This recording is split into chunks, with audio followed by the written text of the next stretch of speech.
Pavel se grăbea la o întâlnire de afaceri. Trecând pe lângă cafenea, a inspirat aroma de cafea proaspăt măcinată. Și și-a amintit cum și-a început propria afacere. Cât de demult a fost. Aparatele de cafea italiene de lungi costau mulți bani și erau un trend. Boabele de cafea selectate la punctele de vânzare angro de asemenea erau scumpe. Iar deschiderea unei cafenele și strângerea actelor costă foarte mulți nervi. Groaznic să-ți amintești. După un an, când abia s-a încălzit, Pavel a construit o platformă. Și afară, unde a pus mese și scaune din plastic, s-au montat și butoaie de bere și cvas. Cum tânărul antreprenor maximalist credea că îi va reuși totul. Și muncea. Muncea fără întrerupere. Stătea singur și vindea. Aproape adormind la masă. El și soția lui trăiau înfometați. Pentru că trebuia rambursat împrumutul luat pentru deschiderea afacerii. Și iată acum, deținând o rețea de restaurante, el era un om foarte bogat. Dar tinerii au obținut totul singuri. El și soția sa, Oksana, Ksiușa. Așa cum o dezmierda el. Trecând pe lângă cafenea, i-a zâmbit drăguț unei fete care a pregătit cafeaua unui client. De obicei, la întâlnire, serviciu și acasă, Pavel se deplasa cu mașina. Însă astăzi era o zi de primăvară atât de frumoasă. Soarele bălând mângâia cu razele sale calde și gingașe. El voia să-și întoarcă fața, mâinile și să asculte cântatul și ciripitul vesel al păsărilor. Într-un cuvânt, Pavel Vladimirovici visa să plece la natură și pentru o lungă perioadă de timp. Să nu se grăbească nicăieri. Să nu se gândească deloc la muncă. Dar fiul fratelui Oleg, nepotul Valeriu, voia să vândă noi aparate de jucat pentru cazinou. Tinerii informaticieni talentați au progresat în mâinile bandiților obișnuiți. Dar afacerea cu jocurile de noroc era fie închisă, fie interzisă. Iar Pavel a vrut doar să-i sfătuiască pe tineri să-și asume proiecte mai profitabile. El le-a promis băieților să se întâlnească cu un prieten care era proprietarul cazinoului. La urma urmei, totul se rezolvă prin legături, prieteni, cunoștințe. Iar Pavel și-a făcut mulți în timpul anilor de conducere a afacerii. Aruncându-și o privire la ceas, Pavel s-a așezat fericit pe o bancă din parcul vis-a-vis de bar. Privind cum orașul prinde viață și oamenii care alergau cu treburile lor. Mașinile trecând ca un fulger și tramvaiele vechi care scârțâiau. Aerul era plin de zgomot cotidian. Înăbușind foșnetul frunzelor și ciripitul păsărilor din oraș. Mai erau 40 de minute până la întâlnire. Întreaga lui viață i-a fulgerat în fața ochilor. Și-a amintit de soția sa, Oksana. Și nu întâmplător. Azi a văzut-o în vis. Ei se plimbau. Chiar aici, în acest parc. Ca atunci când erau tineri. Hrăneau din palmă o veveriță. Oksana râdea vesel și zgomotos. S-au cunoscut încă în facultate. Aceasta era o fată atât de sinceră și fragilă.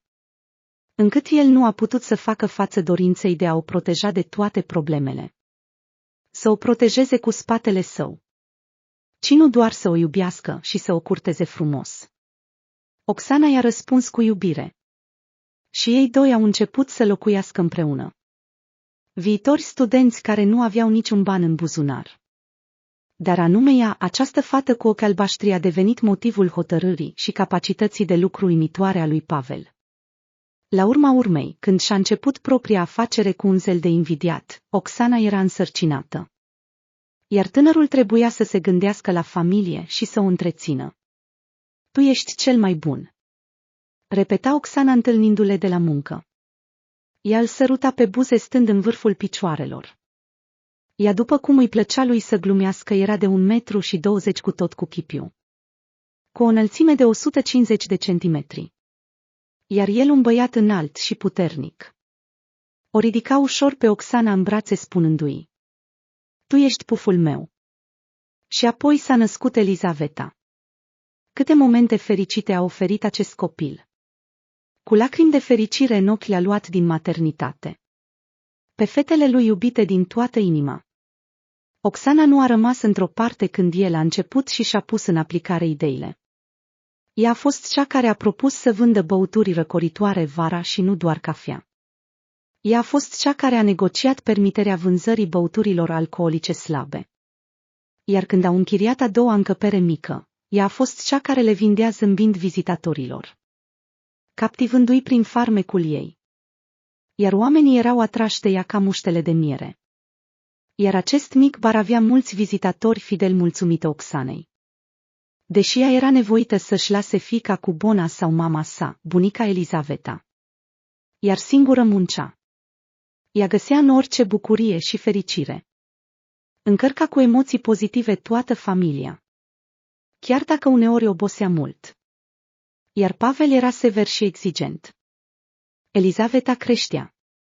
Da, în viața familiei tinere de toate s-au întâmplat. Și se certau. Și de 2 ori chiar Oxana luându-și fiica pleca în alt oraș. La sora mamei sale, la care a locuit până la institut și căsătorie. De vină era irascibilitatea și nervozitatea lui. Însă Oxana îl ierta. Iar Elizaveta își iubea foarte mult tatăl. După o altă ceartă mare, Pavel a decis să bucure fetele și a cumpărat bilete la stațiune pe litoral. Elizaveta a terminat clasa a 9-a și recent au sărbătorit cei 16 ani ai săi. Aceasta era o perioadă din viața lui Pavel când nu era aproape niciodată acasă. Datora o sumă mare de bani bandiților. Așa că lucra ca naiba. Și-și descărca furia acumulată asupra Oxanei. I-a îndurat, a încercat să tacă și chiar dimpotrivă să-l liniștească.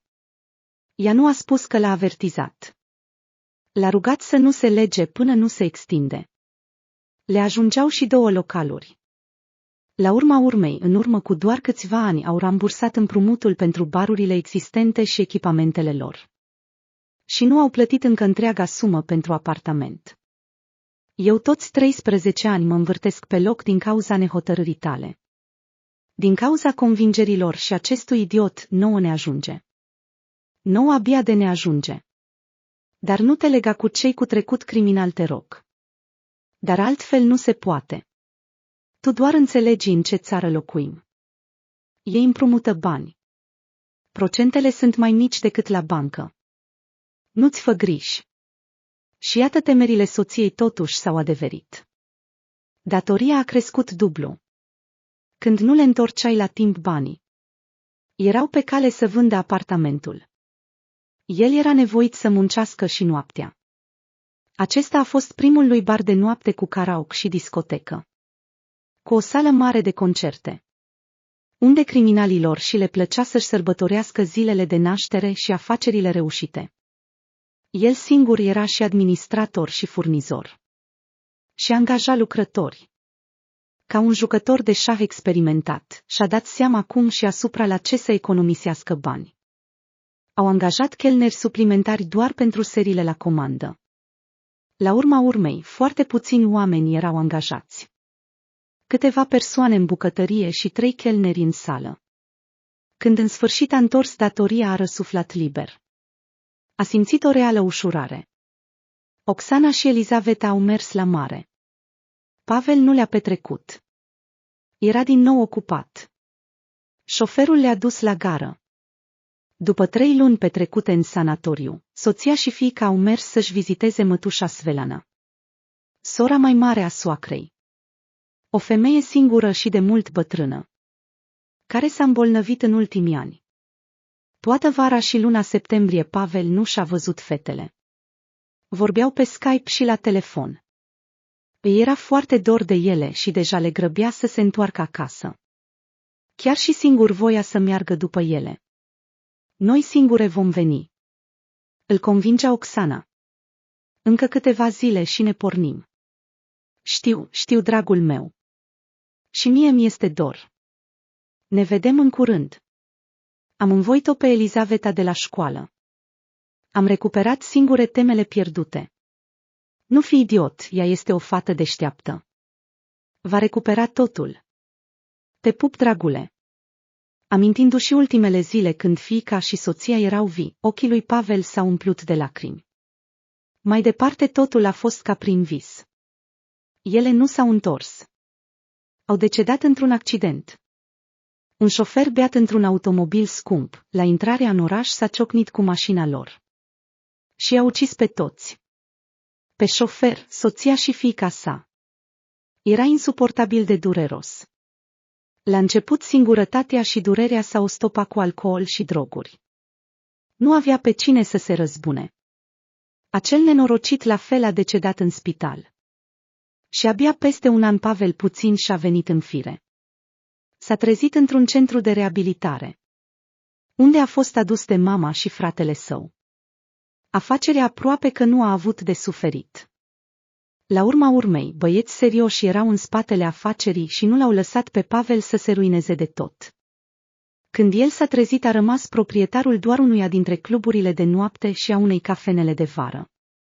Și aceasta datorită fratelui său Oleg. El l-a acoperit. El l-a ajutat să iasă din situație. El apoi l-a dus într-o societate de alcoolici anonimi, unde lui Pavel i-a oferit ospitalitate și susținere, unde își făceau griji pentru el și se rugau oameni străini, care au devenit apoi familia lui adevărată, ocupând locuri puternice în sufletul lui singuratic. La urma urmei, după ce a abandonat dependența, nu reușit să nece depresia și dependența de alcool din prima dată. A luptat pe parcursul la câțiva ani. Pavel s-a ridicat de pe bancă, și-a îndreptat umerii și și-a continuat drumul. Bărbatul cu părul cărunt, dar încă frumos și zvelt, care părea să aibă peste 50 de ani. Dar de fapt se apropia deja de 60. Pavel ducea acum un stil de viață sănătos. Au trecut 20 de ani de la accidentul care i-a stricat viața. Dar a găsit puterea să trăiască mai departe. Seara, întorcându-se acasă, Pavel a trecut pe aceeași stradă. Pe o cutie de carton de la intrarea în parc stătea o cerșetoare cu un copil mic în brațe. O neîngrijită de vârstă nedeterminată. Pavel s-a aplecat să-i arunce mărunții și brusc a încremenit. La gâtul cerșetoarei a văzut un pandantiv dureros de familiar sub forma unei inimi. Un pandantiv de aur cu lănțișor. Cadoul fiicei sale pentru cea de-a 16-a aniversare. El s-a uitat atent încă o dată. Apoi a ridicat bărbia murdară cu mâna. Și cu a doua a apucat pandantivul care atârna pe o ață deschizându-le. Poza din inima pandantivului era deteriorată fără speranță. Cândva era o fotografie cu ei trei. Mama, tata și fiica. Dar acum un fundal albastru pal neclar și un contur decolorat. Imaginea s-a udat sub sticla subțire și s-a șters. De unde ai luat acest medalion? A întrebat Pavel uitându-se la fața femeii. Ea a clipit din ochi de frică. În fața lui stătea o fată foarte tânără de vreo 20 de ani. Nefericită, slabă și murdară. Copilul a început să plângă și ea a început să legene. Și înghițind lacrimile care îi curgeau pe obraj spuse: Nu știu. Bunica a spus că este pandantivul mamei mele. Și să am grijă de el, să nu-l vând. Oricât de rău și de greu îmi va fi. Lanțul de aur l-am dat la amanet deja. Locuiesc în stradă de peste un an. Bine, vină cu mine. Nu vă rog, nu. Mă vor căuta. Mă impun să cerșesc. Trebuie să aduc bani. Altfel țiganii mă vor găsi și mă vor pedepsi. Nu-ți fie frică, ridică-te. Și Pavel Vladimirovici l-a sunat pe șofer. O mașină vine după noi. Copilul este al tău sau este tot închiriat? Copilul este al meu. Băiat, are 5 luni. Mihai se numește. Este adesea luat. Îi picură țuică în amestecul de lapte praf astfel încât să doarmă și să fie purtat de alți cerșetori. Oricât aș plânge și aș implora. Abia astăzi mi l-au dat. Foarte bine că e al tău. Tu calmează-te și șterge-ți lacrimile. Acasă îmi vei povesti totul. Când ei au ajuns, el fără să-i dea drumul la mână i-a dat indicații șoferului. Dumitru, cumpără mâncare pentru bebeluș. Și Pampers numărul 2. Bebelușul este mic și la sigur trebuie să aibă vreo 6 kilograme. Te vei clarifica pe loc. Și produse cumpără, vitamine. Dacă ceva nu este clar, sună-mă. Eu voi fi pe fir. Apropo, dar poate tu ai lapte? A întrebat-o el pe fată. Da, copilul geme, adoarme la piept. Spune-mi numele tău, de unde ești. Și cel mai important, ce mă interesează. De unde ai acest pandantiv? Se pare că fata Ana locuia în același oraș cu Svelana Nicolaevna, mătușa Oxanei. Pavel și-a amintit prin ceața și beția alcoolică a acelor ani că ea a venit pentru prima dată la înmormântarea lui Oxana și Elizaveta. Apoi încă. Ana locuia la orfelinat. Apoi la internat. Își amintește că era retrasă și speriată. Persecutată de copii mai vânjoși. În orfelinat era vizitată de o femeie în vârstă. Ea i-a dat acest pandantiv și a spus să aibă grijă de el. Dar apoi femeia blajină cu ochi triști din păcate nu a mai venit. Iar Ana l-a ascuns de toată lumea și avea grijă de acest lucru. De parcă toată viața ei ar depinde de asta. După ce a ieșit din internat, Ana s-a legat cu o gașcă rea. Băieții au fost închiși pentru bătaie în stare de ebrietate și traume corporale.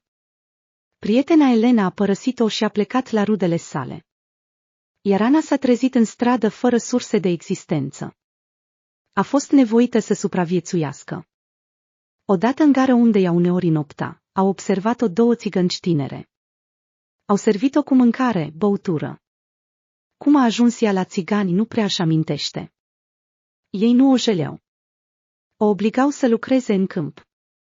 Să vândă droguri în stradă în anumite locuri. Până când un țigan a pus ochii pe Ana. A prins-o, a îmbătat-o, a violat-o și a făcut-o a lui. Și deja însărcinată și până la naștere, sub supravegherea vigilentă a unei bătrâne țigans care o urmărea. Ana cerșea de pomană și îi dădea banii. Pentru orice infracțiune era aspru pedepsită și bătută. Îi luau copilul. Cum a fost scăpată din vedere astăzi, Ana nu știa. Probabil au văzut-o și o vor căuta. Bine, cel puțin că Mihai este cu ea. Veți lua pandantivul și mă veți da afară. Nu, vei rămâne deocamdată. Du-te și fă un duș. O să luăm cina în curând. Copilul îl vei spăla înainte de culcare. Dumitru îi va aduce scutece și haine. A doua zi Pavel a dat probe pentru test ADN pentru compatibilitate cu Ana. Luând cana din care a băut ea. Apoi s-a dus la fratele său. Singura rudă și persoană apropiată. Și-au îngropat mama acum 10 ani.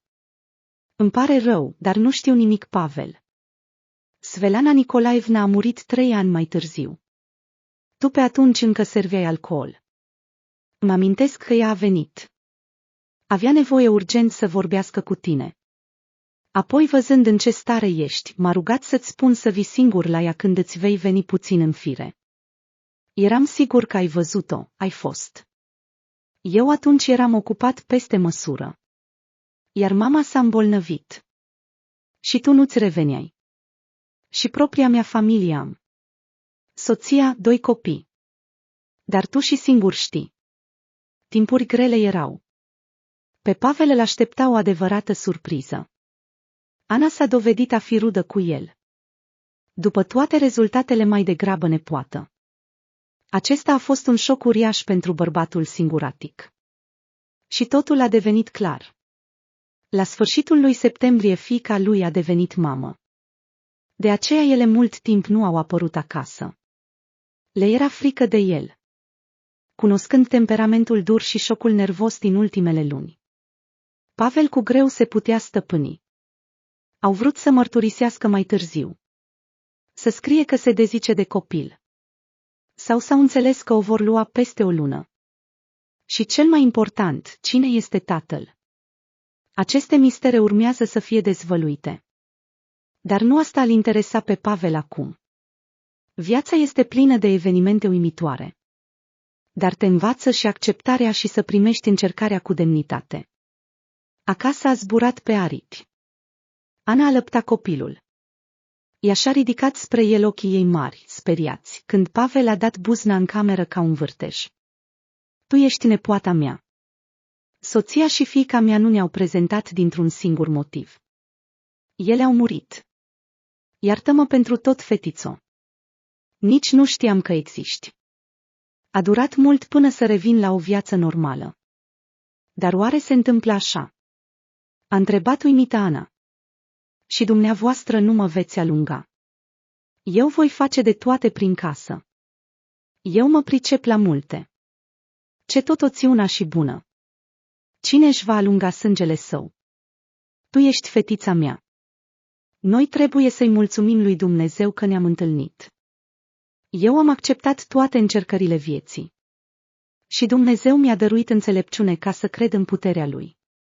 Eu mi-am schimbat viața spre bine. Acum este rândul tău.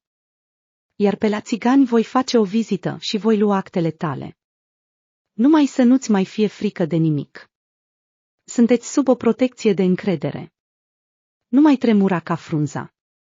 Îmbrățișându-și nepoata, Pavel a simțit incertitudinea și încordarea până la tremur al ei. Tu mi-ai readus sensul vieții, nepoata mea.